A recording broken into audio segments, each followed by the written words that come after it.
Muy buenas tardes a todas y todos ustedes. Gracias por estar aquí en nombre del Seminario de Cultura Mexicana, Corresponsalía Los Mochis y del Instituto Sinaloense de Cultura.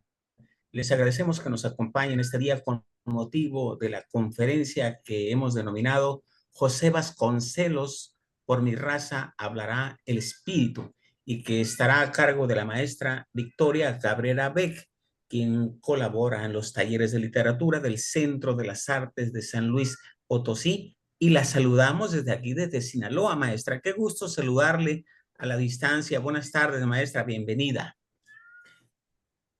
Déjenme decirles que la conferencia que esta tarde nos convoca es en razón de la colaboración que hemos hecho desde la Corresponsalía Los Mochis con distintas instituciones como el Colegio de Sinaloa, el Instituto Municipal de Arte y Cultura de AOME, el Instituto Politécnico Nacional a través de sus unidades en Culiacán y Los Mochis.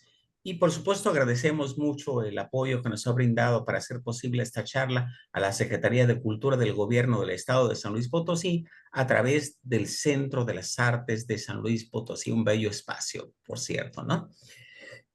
Quiero aprovechar para agradecer la participación a distancia de representantes de las corresponsalías del Seminario de Cultura Mexicana en el país. Sé que están conectados aquí miembros titulares, presidentes y algunos otros compañeros de las corresponsalías de San Luis Potosí, por supuesto. Hay de Oaxaca, de Juárez, Oaxaca, de Soledad de Graciano Sánchez, San Luis Potosí, por supuesto de aquí de Culiacán, Sinaloa, de Los Mochis, Sinaloa, ni se diga, de Monclova, Coahuila, de Orizaba, Veracruz. Hasta ahorita son los que recuerdo yo. Les agradezco mucho que se hayan dado la oportunidad de estar presentes a la distancia en este evento.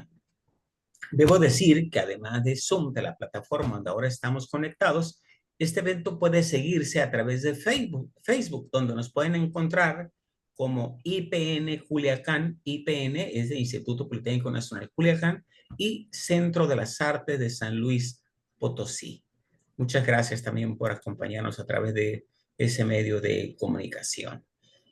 Efectivamente, la charla que hemos diseñado para este día y que, como saben, trata de José Vasconcelos, toma sentido porque bien saben ustedes que eh, José Vasconcelos fue uno de los principales promotores para la creación del Seminario de Cultura Mexicana, y nosotros estamos orgullosos de eso, además de su legado en el ámbito educativo y en el sector cultural, uno de los grandes mexicanos de nuestro país.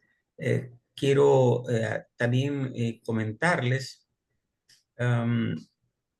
de que se me pase, que después de la participación de nuestra invitada, la maestra Victoria Cabrera, tendremos una breve ronda de preguntas y respuestas, de modo que al final ustedes podrán hacer sus comentarios. Si me permiten, ahora quiero pedirle a mi compañera, la arquitecta Solange Sedano Fierro, miembro de la corresponsalía Los Mochis del Seminario de Cultura Mexicana, vocal de esta corresponsalía, nos haga el favor de presentar a nuestra invitada. Adelante, arquitecta, por favor.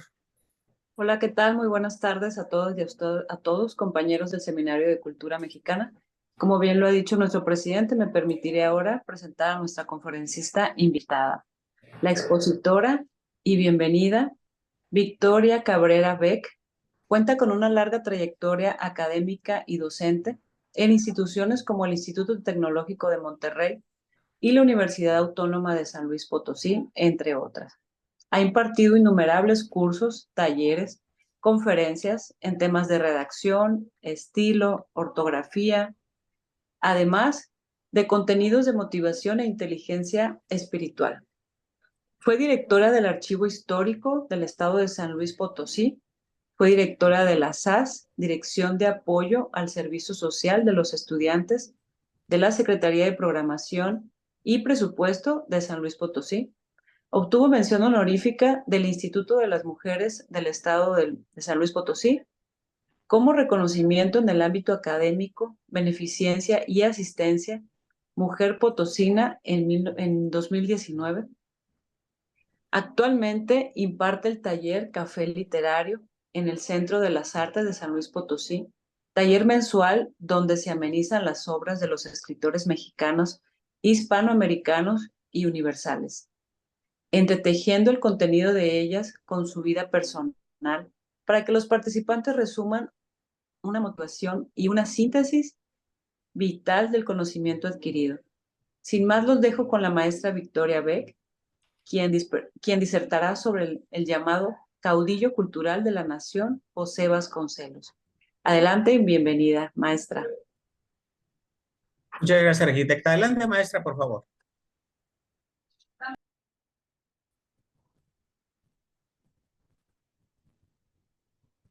Abra su micrófono, por favor, maestra. Gracias.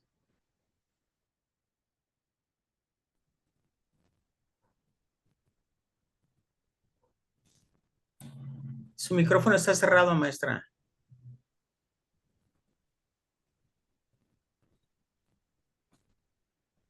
Adrián. Ahora sí. Adelante, maestra. Listo, me parece que sí. Ante todo, muchísimas gracias por la invitación. Realmente le agradezco al Seminario de Cultura Mexicana, la Corresponsalía de Los Mochis, Sinaloa, también al Centro de las Artes, dependiente de la Secretaría de Cultura del Gobierno del Estado, por permitirme charlar un poquito con ustedes el día de hoy sobre este grande autor mexicano. Y como usted bien decía, maestro Morales, realmente conocemos, tenemos indicios no posibles, sino probables, que don José Vasconcelos tuvo que ver de manera directa en la fundación del Seminario de Cultura Mexicana, dada su cercanía con el secretario de la Secretaría de Educación Pública, Béjar Vázquez. Ambos se habían conocido en la campaña presidencial de don José en 1929, y cuando él ya dirigía la Biblioteca de México, fueron tanto él como el secretario Béjar Vázquez fueron muy cercanos, al punto de que había invitado el secretario a don José a presidir el Congreso de Educación Nacional en 1943 y colaborar en el diseño de la Escuela de Amor, que se contraponía a la escuela socialista propuesta por el cardenismo.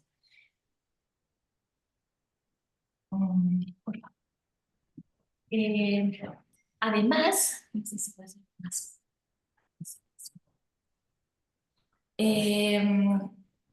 Asimismo, don Raúl Cardiel Reyes, quien también fue presidente nacional del seminario, nos comenta que él mismo le preguntó a la viuda de Vasconcelos, la pianista Esperanza Cruz, y ella le comentó que, aunque nunca le preguntó directamente a su esposo, sí había sido, ella siempre consideró que había sido muy importante la intervención del maestro Vasconcelos para fundar este seminario.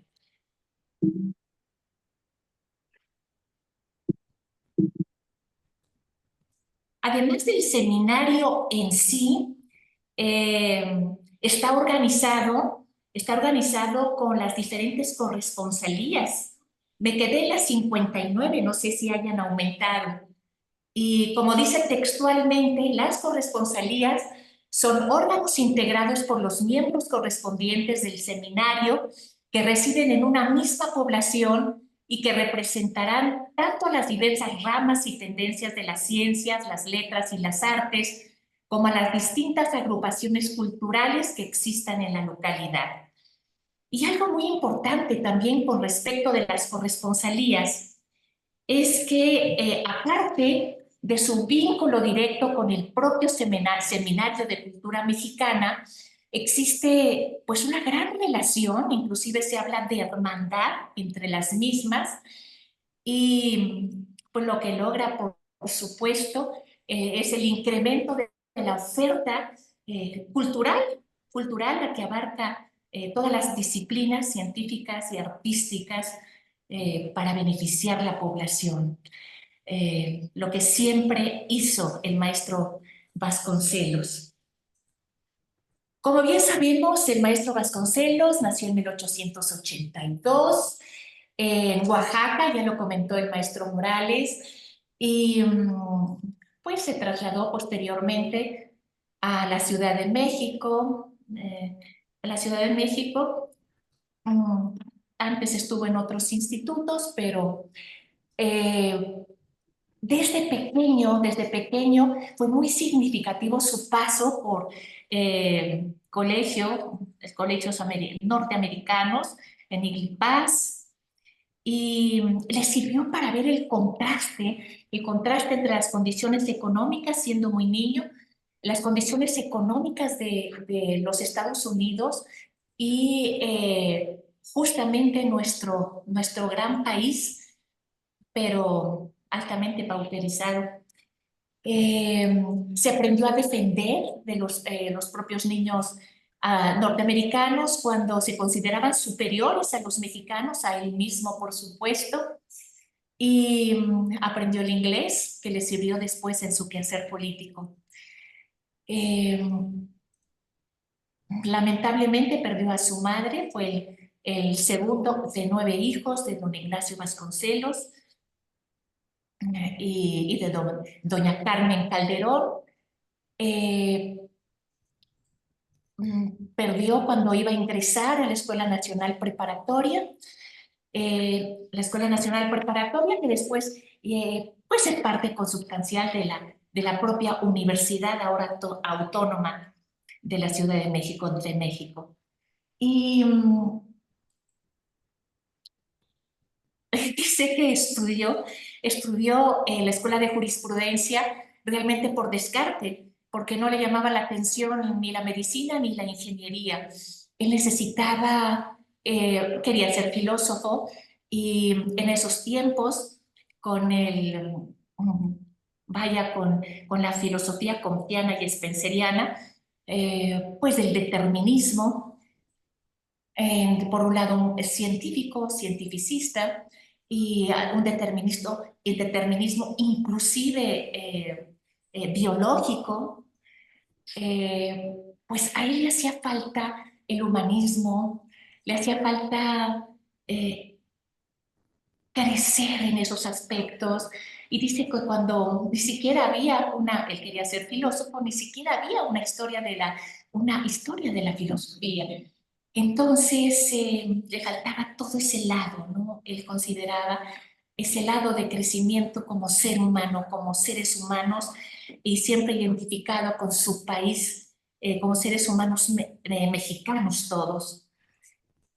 Así que 2 años después de salir de la Facultad de Jurisprudencia, él se tituló como abogado en 1907, con otras jóvenes promesas, forma el Ateneo de la Juventud Mexicana y después el Ateneo de México, donde justamente se rebelan contra toda esta educación determinista, para hacerla mucho más amplia, mucho más humana y mucho más latinoamericana. Posteriormente, ya en los difíciles tiempos revolucionarios primero,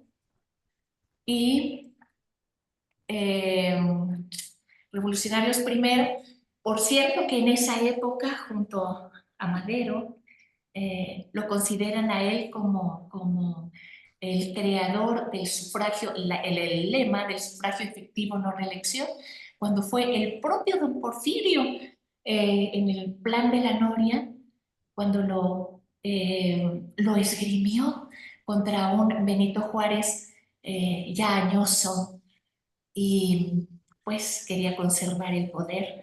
Y después, eso sí, don José Vasconcelos se lo explica al propio don Porfirio, ya envejecido, en un recuento de los años.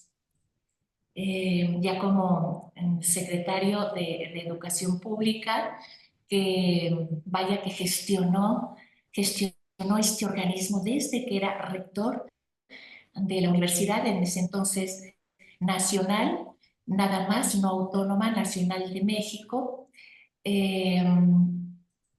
Gestionó la creación del organismo de la Secretaría de Educación Pública y hubo que modificar la Constitución, pero se logró en 1921. Y a principio de los años 20 del siglo pasado, en 1921, se consideraba una población de analfabetismo del 71.4%. Entonces, no nos extrañe su gran combate contra el analfabetismo. Y cuando él llegó a la universidad, comentaba y llevó a la acción, por supuesto, que él no iba a trabajar para la universidad, sino que la universidad trabajaría para el pueblo, llevaría las condiciones de cultura a los obreros, a los campesinos, que era tan pero tan necesaria. Y él, pues de extracción católica, la perdió un poquito, se alejó un poco cuando su madre muere, pero la retoma como válida y habla de que los maestros se convertían en esta campaña gigantesca contra este analfabetismo que comentábamos, como nunca se había hecho antes. Se convertían en verdaderos misioneros en el parangón religioso, ¿verdad? Para predicar el evangelio de la enseñanza entre los más desprotegidos, con esa honestidad y esa bondad que caracterizó a este enorme maestro. Él considera los tres apóstoles de la educación: al maestro, al artista y al libro. La labor magisterial se convierte así en una verdadera misión cultural, que es la misma que está llevando a cabo incansablemente el Seminario de Cultura Mexicana. Fue ministro de Educación Pública durante 3 años e impulsó en ese afán de abarcar a toda la población de su queridísimo México, también a los artistas, también, bueno, la amalgama, porque siempre fue sintetizador, la amalgama de todo lo que significaba cultura mexicana y, por supuesto, cultura latinoamericana. Así que impulsó también la pintura mural, el arte popular, bibliotecas, escuelas, todo lo que podría, desde la heterogeneidad, lograr esa anhelada unidad. Editó la revista la revista Cultura Nacional. El maestro que tenía un contenido multifacético, cantidad de materias, cantidad de consejos para la vida cotidiana y para mantener, para rescatar la ideología y todas las tradiciones de nuestro México. Invitó a la chilena Gabriela Mistral para la lectura de las mujeres y empieza a incorporar así a las mujeres, y también con doña Gabriela Mistral inicia ese darle cabida a la mujer en México para la educación, porque antes, sobre todo, la educación primaria estaba en manos de los varones. Entonces, es una gran atribución también del maestro. Las mujeres empiezan a ser actoras en sus propias comunidades, en su propia tierra, en su propia patria. En La Tormenta, don José nos comenta que le copió a don Máximo Gorki el hacer esas ediciones baratas de los libros clásicos, esas ediciones al alcance de la mayor parte de los consumidores.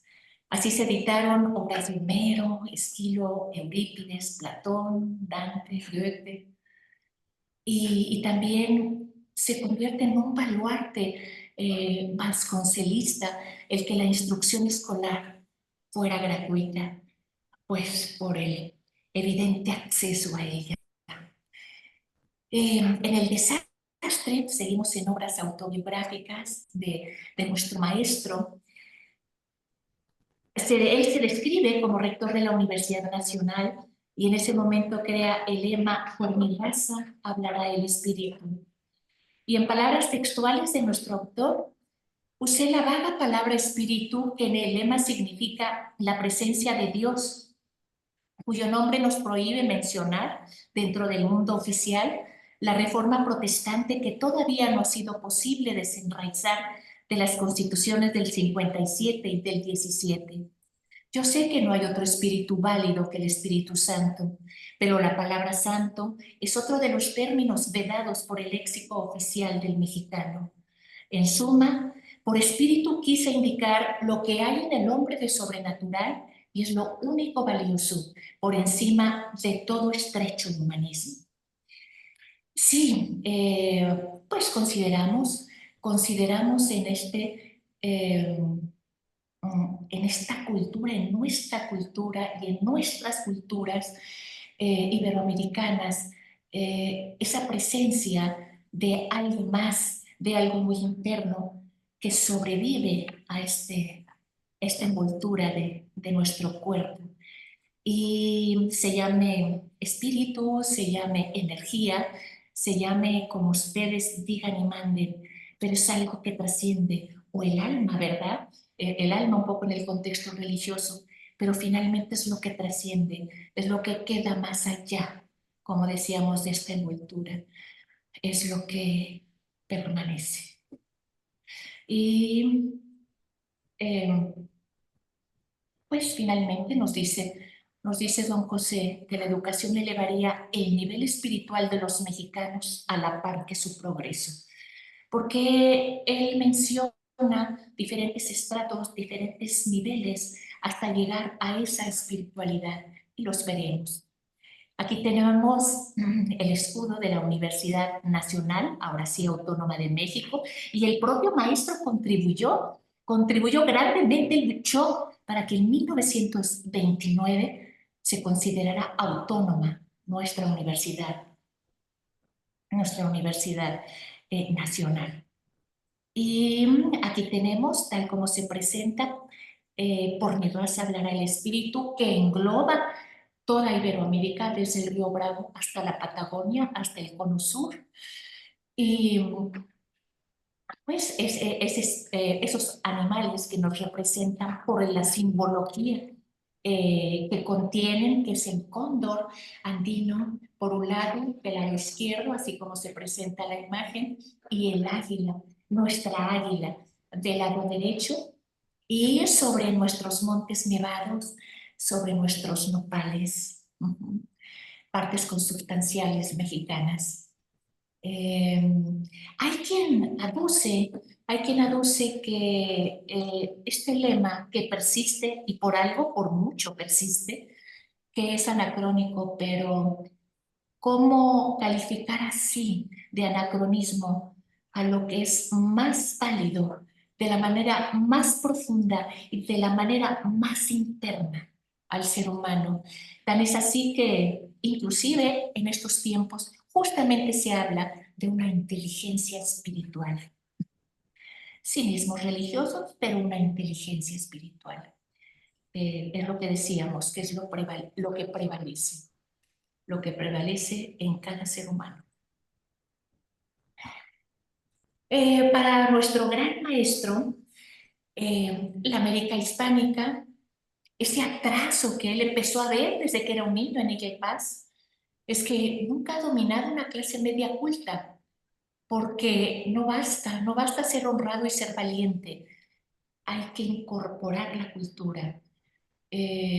Por eso la educación para él estaba en primer término, por eso se empeñó de una, de otra maneras, desde la manera personal, desde la manera pública, de la manera política, en abrir ese camino, en inundar nuestro país con esa cultura.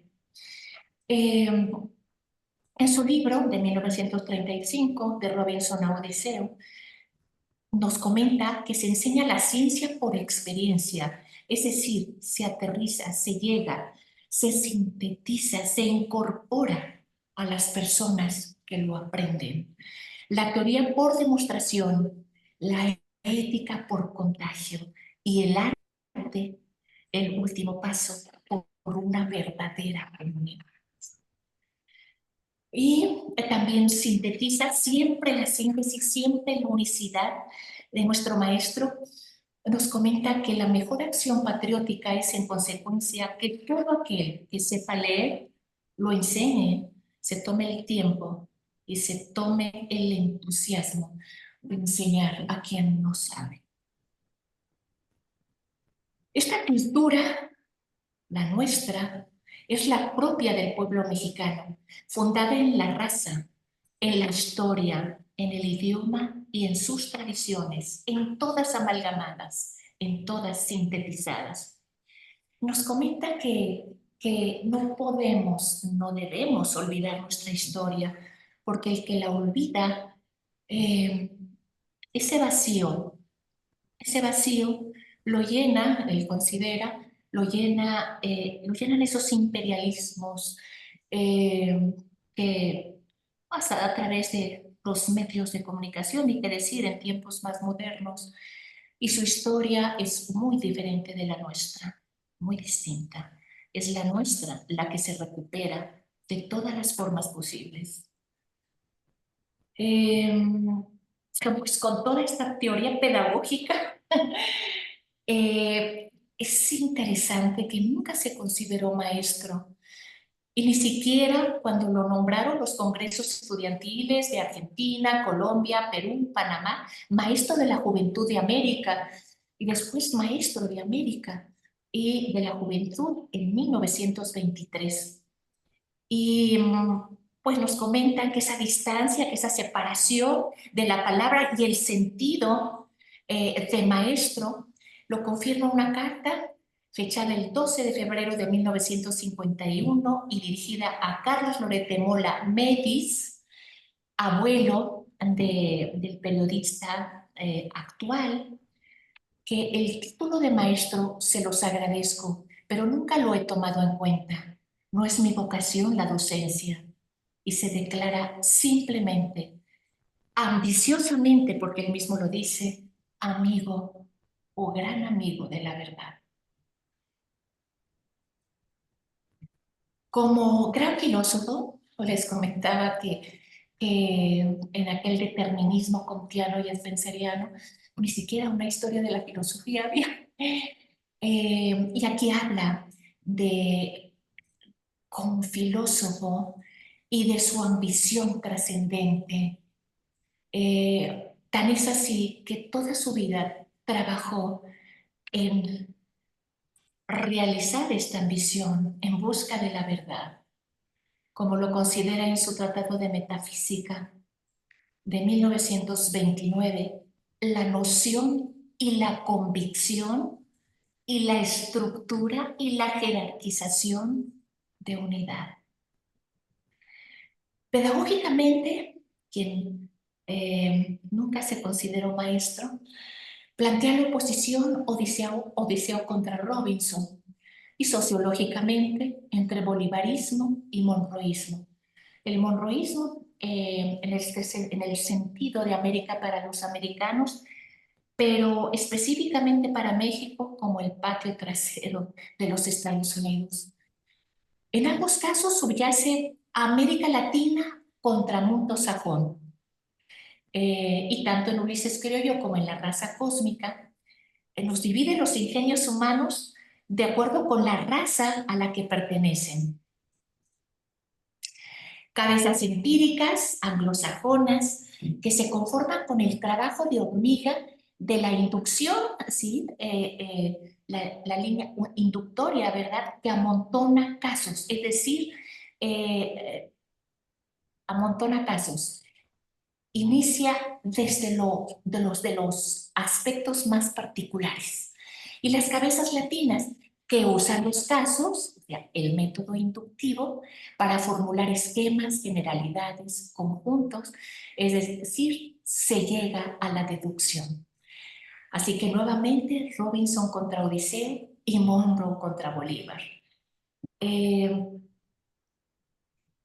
Nuestro autor comenta que nuestro pueblo, que los pueblos iberoamericanos se eleven al nivel de la humanidad, contribuyan a esta generalidad a través de un pensamiento o desde un pensamiento propio que no excluya, hablando de la historia, ninguna tradición precedente, sino que las asimile poco a poco, jerárquicamente. Nos comenta que solo así se conquista la cultura, que es más que la civilización. Solo así Iberoamérica se representa, retoma el papel como tal, sin imitar modelos norteamericanos, sin imitar modelos sajones y específicamente norteamericanos. Porque según nuestro gran autor, Norteamérica fue una cultura en tiempos de Emerson, también filósofo, ¿verdad?, y escritor, y de Edgar Allan Poe, pero una simple civilización en la época de las máquinas de Ford. Y bueno, hablábamos de que José Vasconcelos siempre sintetiza. Así que esa síntesis, esa unidad, es el eje alrededor del cual gira tu pensamiento. La idea de síntesis, desde la coordinación de organismo, recorre prácticamente toda su obra. Se sintetiza y se coordina lo heterogéneo. Incluso, pues, Ulises, sobre todo en La raza cósmica, claro, incluso la heterogeneidad racial. Estas ideas son definitivamente parte de su pensamiento filosófico.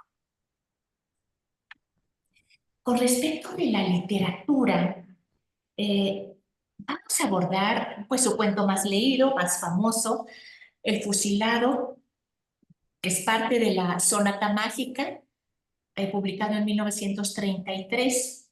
Y aquí realmente nos damos cuenta de esos niveles, de esos pasos que llevan hasta la espiritualidad creadora, hasta la espiritualidad de la imaginación, hasta la espiritualidad creadora. Tengo aquí algunos párrafos. No me resignaba a morir, dice.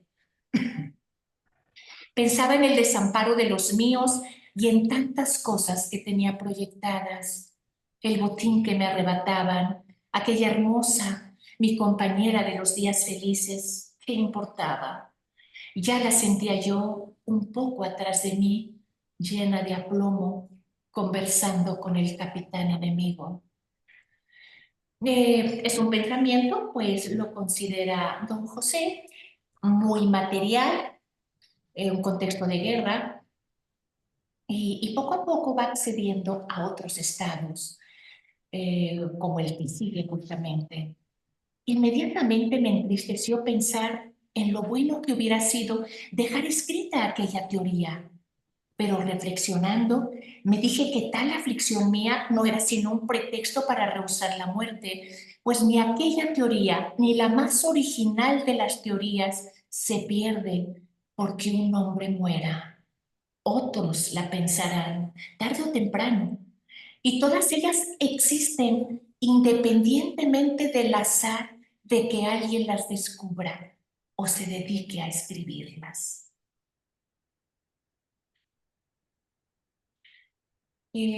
Bueno, como su título lo adelanta y lo engloba, el protagonista lo es fusilado, lo fusilan, así que llega a este otro estado.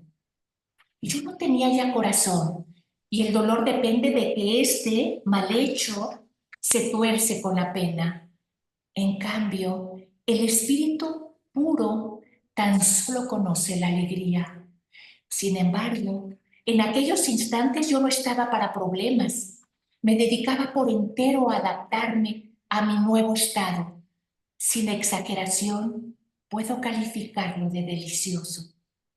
Aquí no rigen las leyes corrientes, sino la ley estética, la ley de la más elevada fantasía, de la imaginación, del espíritu.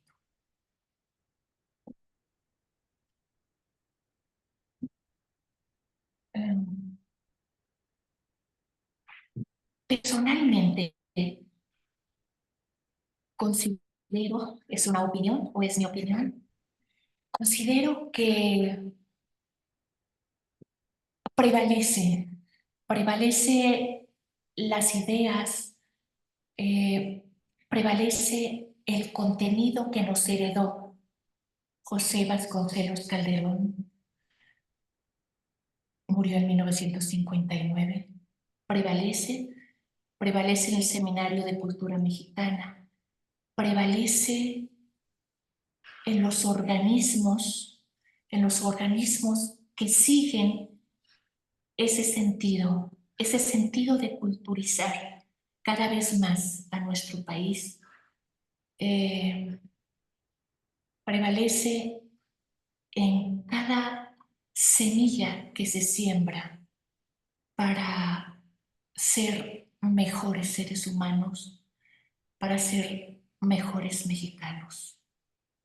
Y sencillamente puede crecer y nunca morir. Aquí tenemos la bibliografía, la tiene el maestro Carlos Morales, tiene la presentación, me ayudó en ella, me ayudó a mejorarla.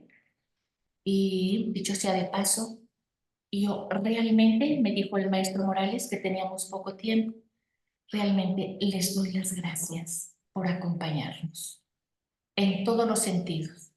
Gracias. Muchas gracias, maestra. Ha sido un gusto, un placer escucharla con esa vehemencia con la que usted se ha referido a José Vasconcelos, que es la figura primera de nuestro seminario en el país, del Seminario de Cultura Mexicana.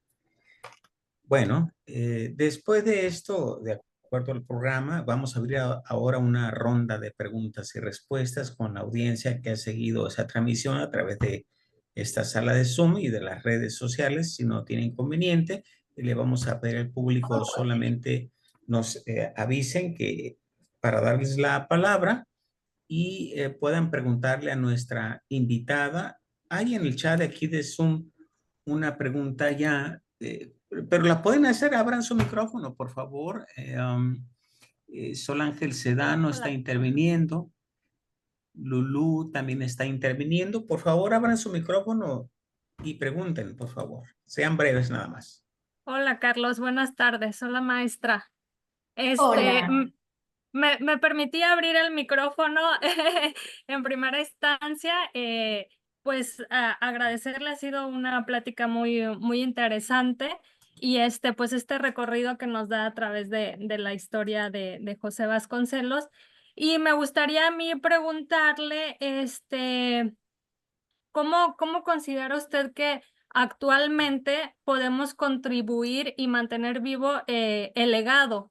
Porque entiendo que pues el periodo y la parte histórica y lo impulsó, ¿no? Lo impulsó a crear esta cultura del espíritu, de la educación. Sin embargo, actualmente, ¿cómo podríamos mantener vivo este legado? ¿Cómo podemos contribuir? Pues definitivamente de manera grupal, ustedes lo están haciendo, es un gran ejemplo. Por ejemplo, justamente el maestro Vasconcelos, en los tiempos postrevolucionarios, cuando se hablaba de Obregón, cuando se hablaba de Carranza, y sí, lo retomaremos al tiempo actual, decía que se había perdido el sentido de organismo, ¿no? Era personalismo, ni qué decir del maximato, ¿verdad? Entonces, era tan personal la situación. Podemos empezar, pues sí, desde el método inductivo, lo que él decía, apoyar a otros, apoyar a otros. No sé si en estos tiempos contemporáneos, postmodernistas, se considera que es una utopía o es una ilusión, pero de verdad nosotros vinimos a aprender lecciones, a hacer algo por los demás y ser felices y estar satisfechos en ese hacer algo por los demás. Como bien nos han dicho otros autores, dejar el mundo un poquito mejor que como lo encontramos. Y esa es una tarea fundamental y es una tarea que va hacia el adentro de nosotros mismos, a esa parte trascendente. Yo así lo veo, así lo he visto a lo largo de mi vida. Y sumarnos, por supuesto, obviamente es nuestro granito de arena personal, pero sumarnos a lo que hacen otros, que concuerdan con nuestras ideas, que concuerdan con nuestro sentido profundo de ser, colaborar, tomarnos el tiempo, y no digo que la molestia, tomar esa parte que podemos compartir con otros y en organismos con los que nos identifiquemos, con los que seamos comunes. Se me ocurre de momento. No sé si contesto tu pregunta. ¿Nos podemos hablar de tú en este contexto? Sí, claro. Sí, muchas gracias, maestra. Gracias, maestra. Pues muy enriquecedora su respuesta y pues ahora sí que a mantenerse activos en esta tarea colaborativa y de Sí, aprendizaje cultural. de Muchas todos. gracias. De todos. Muchísimas gracias, Micaela. Gracias. Sol Ángel Sedano, te escuchamos. Bueno, Por no. cierto que el aspecto de vehemencia siempre lo demostró el maestro, ¿verdad? ¿Verdad, don Carlos? Sí, sí, maestra, por supuesto. Déjeme decirle una pregunta que nos dejó aquí en el chat. Sol Ángel Sedano dice, ¿cuál cree que fue la más grande aportación de Vasconcelos a la educación y o la cultura de este país? Vaya. Una grande, por lo menos, yo creo que está lugar para un abanico, ¿verdad? Sí, Pero sí. una grande es decidirse a educar como nunca se había hecho, decidirse a abrir escuelas y recorrió, ¿verdad? Y recorrió todo el país antes de la propuesta de la Secretaría de Educación Pública. Realmente entregarse a esa tarea educativa como la salvadora de nuestra patria, entregar su vida a eso, hacer todo lo posible por penetrar el país completo para llevar, en el caso de él, llevar a los clásicos, llevar las propuestas. Ahora sí que donde estaba la gente que lo necesitaba, ¿sí? Algo que a mí me parece interesantísimo es su propuesta universitaria cuando dice, yo no vine a servir a la universidad, sino que la universidad sirva en esa especie de educación abierta mucho antes de que se estableciera oficialmente como tal, llevar la propuesta a donde más se necesitaba, al campo, a las fábricas. Llevarles las revistas, llevarles los libros, llevarles las bibliotecas, las escuelas, muchísimas se llaman como él, llevarles las manifestaciones artísticas, ir abriendo brecha donde más se necesitaba. Ok, muchas gracias, maestra, por su respuesta y básicamente sería también actualmente seguir realizando lo mismo, pero también seguir llevando los temas de la tecnología y que no se pierda también la lectura, ¿no? De los libros del tocar esos libros, porque actualmente muchos se enfocan nada más en promover la tecnología y olvidarse un poquito de palpar esos libros, ¿no? Abrir las conciencias, ¿verdad? Nos Así dicen es. algunos representantes de inteligencia espiritual que es la época de apertura de conciencia. Y sí, como dijo usted, maestro Morales Sangubri, ¿verdad? Entonces, ya que me lo he digerido y refrito, y mi conciencia, ¿dónde está? Y dónde encuentro la inquietud y dónde la resuelvo. Como tú bien dices, hay que buscarlo, hay que tener esa iniciativa, hay que tocar el libro, hay que ver si estoy de acuerdo con eso y si no, seguir buscando. Sí, actitudes de conciencia, que sí, que tiene que ver también con lo trascendente. Gracias. Gracias, Sol Ángel. No sé si alguien más tenga alguna pregunta, comentario que hacerle a nuestra invitada de hoy, maestro Pedro Cázares. Saludos. Y ya te estaba cambiando el nombre, A ver, solamente. Sí, ¿quién va a preguntar? Perdón. Saludos de Mica, de Eva. Maestro Pedro Cázares, adelante, por favor.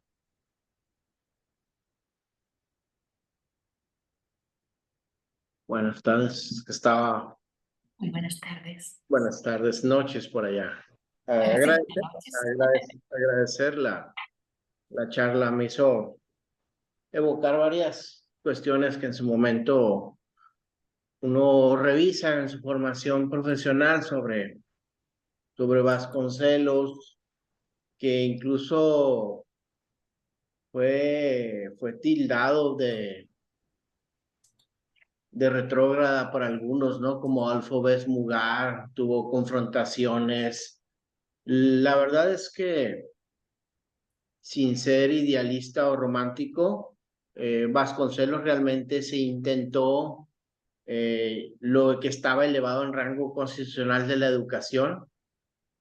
No solo la masificación, sino la diversificación, que eso es muy importante, ¿no? De repente poco se habla del énfasis que él hizo de la educación técnica, por ejemplo, ¿no? Los avances que también en materia de interculturalidad hacia los grupos indígenas. Eh, mm, si bien todavía con una dosis de paternalismo, pero fue importante, ¿no? Fue importante. No voy a hablar de la influencia de Vasconcelos a la literatura. Ya lo hizo de manera abundante y mucho mejor que lo que yo lo haría. Pero sí, en efecto, fue un pilar importante y obviamente, pues eso le generó bastantes animadversiones de figuras de intelectuales de la época, ¿no? A mí me gusta mucho de repente los pasajes que como lo trata se me va el nombre de este colega, en esta tesis de rudos contracientíficos sobre la Universidad Nacional, ¿no? Ya me voy a acordar de Maestro del Colmex, sí. Y es muy interesante esta parte de Vasconcelos, que insisto, de repente poco me parece se voltea a ver cómo voltea también, dice, hay que educar a los obreros, dice, sí, también hay que educar a los campesinos, pero hay que educar a los obreros, ¿no? Y obviamente no faltó que por su relación soviética y esto, quien lo tildara de comunista. Y un poco para terminar, lo que decía al principio, que algunos lo tildaban de retrógrada, porque él tuvo muchas reservas con el cine, por ejemplo, ¿no? Por su evidente y obvia orientación y su formación inicial y también en su itinerario intelectual hacia la filosofía, la pedagogía, y de repente tampoco se habla mucho de la faceta o de la parte dura de la estética, ¿no? Y del arte en Vasconcelos, ¿no? Sí, el Vasconcelos literato no está discusión, pero esa parte creo que es muy, muy importante, ¿no? Entonces, en ese orden de cosas, yo la verdad la felicito, ya me extendí bastante, porque sí es necesario, es vigente, es vigente o sea, el legado de Vasconcelos, porque precisamente nos hace, entre otras cosas, evocar los fines de la educación, la naturaleza misma de la educación sin que sea considerada tradicional, pero sobre todo la importancia del libro tangible, que digan lo que digan, yo estoy convencido que el libro, y nunca digas nunca, pero el libro nunca va a morir, ¿no? Y están, Vasconcelos supo verlo eso más allá de las revoluciones de la cultura escrita, ¿no? Y no es casual que después fue abordado, rescatado no solamente desde México, sino por algunos latinoamericanistas, ¿no? Y pues, muchas Claro. gracias. No, Gracias, Pedro. muchísimas gracias, sí. Y sí, bueno, pues usted ya dijo, ya dio muchos conceptos y tiene toda la razón. Y por supuesto que él quería darles armas también a los campesinos, armas a los obreros, para que no los explotara, ¿no? Para que fueran más conscientes, claro, para que pues fueran parte de esta unidad cultural mexicana y latinoamericana, claro, pero también tuvieran armas de vida, ¿no? Pudieran la capilaridad social, ¿por qué no? Y pudieran elevarse, pudieran salir adelante con mejores herramientas, ¿no? Bueno, y no me gusta lo de herramientas. Con mejores elementos. Claro que sí, y tienes razón. Se trataba, inclusive él comenta, ¿no? La cultura hace mejores seres humanos, definitivamente en todos los sentidos, ¿verdad? Muchas gracias, maestra. Tenemos un comentario de Lulú en el chat de esta sala de Zoom.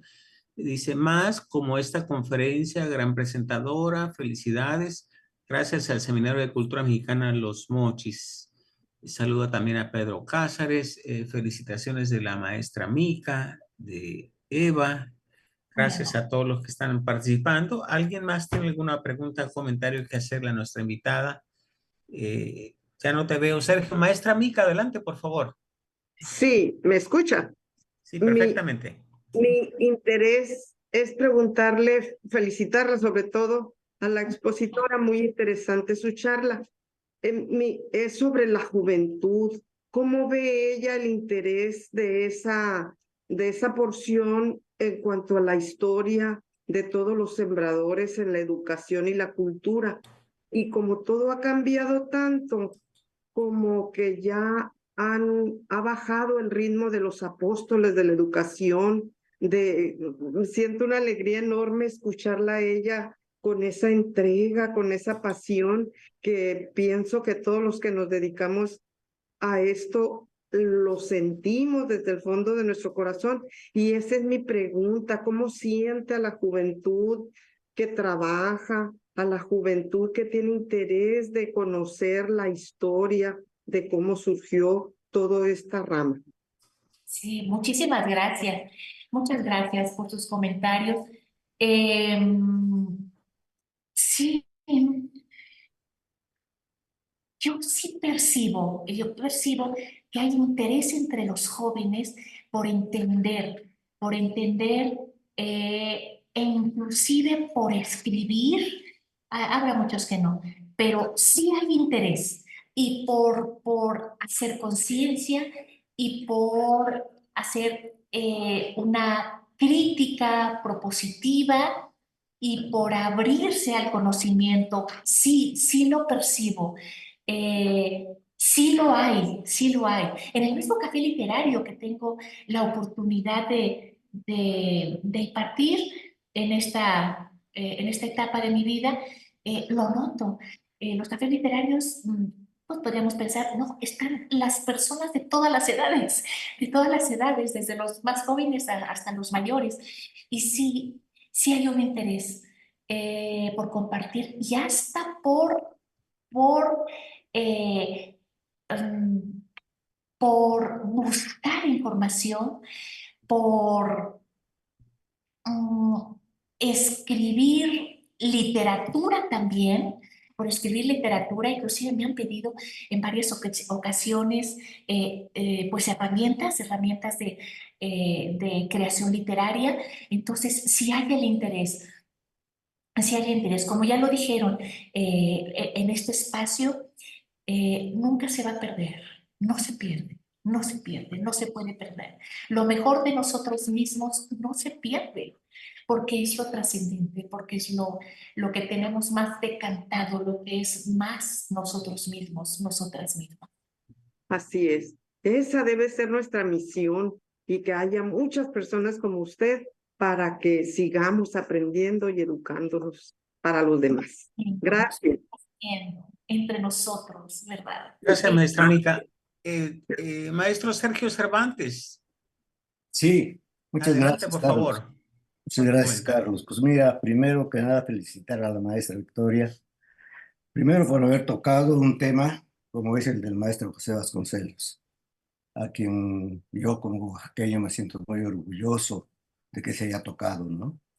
Creo que como todos los grandes hombres, Vasconcelos tuvo sus lados de luz y sus lados de sombra, indudablemente, pero lo que dejó, sobre todo en el terreno de la educación y de la cultura, no es comparable con nada hasta ahora, ¿no? Crear la Secretaría de Cultura, la Secretaría de Educación y crear la UNAM fueron dos grandes obras que son muy difíciles de superar, para bien de todos los mexicanos. Luego, crear el Seminario de Cultura como una pila en donde podamos todos llegar y vaciar el conocimiento y la experiencia de nuestras vidas, de nuestra vida cultural principalmente y de la educación. Crear las misiones culturales en las comunidades para la enseñanza y la práctica de la cultura fue otra de sus grandes obras, sin duda alguna, ¿no? Creo que José Vasconcelos, como el maestro de América que se le conoce, es realmente el hombre que revolucionó no solamente la educación y la cultura en México, sino todo este saber y haber que tenemos los mexicanos. Muchas gracias, maestra Victoria, por esta parte. Muchísimas gracias. No, pues simplemente un parteaguas, ¿verdad? Y esas dos obras señeras, como bien menciona, casi simultáneamente, bueno, ay, ¿verdad? Un hombre talentosísimo. Muchas gracias, Sergio. Gracias, maestra. Tenemos un comentario de Raúl Ramírez. Raúl, si quieres hacer tu comentario de manera oral, por favor, Raúl.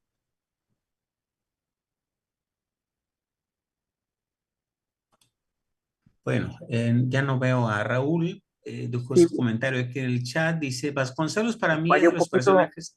Adelante, Raúl, por me favor. falló un poquito el internet, por eso no he estado atento al 100%, pero bueno, ¿sí se escucha?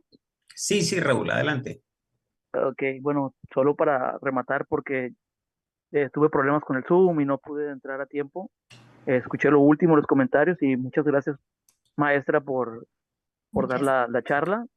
Me hubiese encantado estar completamente en ella y espero conseguir alguna otra charla que dé sobre Vasconcelos, ya que para mí es uno de los personajes más importantes en la historia de México en el siglo XX y hasta la fecha, ¿no? En estos últimos 100 años. Pero, pero no se habla, o bueno, se habla poco de él. Y todos los mexicanos deberíamos saber su nombre, conocer lo que hizo, todos sus aportes a la educación, a la cultura, y no creer solamente que es la calle 15 en el oriente de mi caliente, húmeda y bélica hermosa ciudad de Culiacán, porque me desespera que digan, teniendo un nombre tan hermoso la calle, que es una calle algo importante, a mi ver, es una arteria más de la ciudad, y la gente diga, sí, se va el camión que se va por la 15. Y yo digo, ¿y cómo se llama el camión que se va y cómo se llama la calle por la que se va el camión? No sé, la 15. Y la gente no conoce el nombre. Y Eso se debe a la desinformación que tenemos por parte, válgame, de la Secretaría de Educación Pública, que debería tener el nombre muy en alto, enaltecer el nombre de José Vasconcelos y no ponerlo solo como un pie de página en algún libro, ¿no? Es que es aberrante para mí.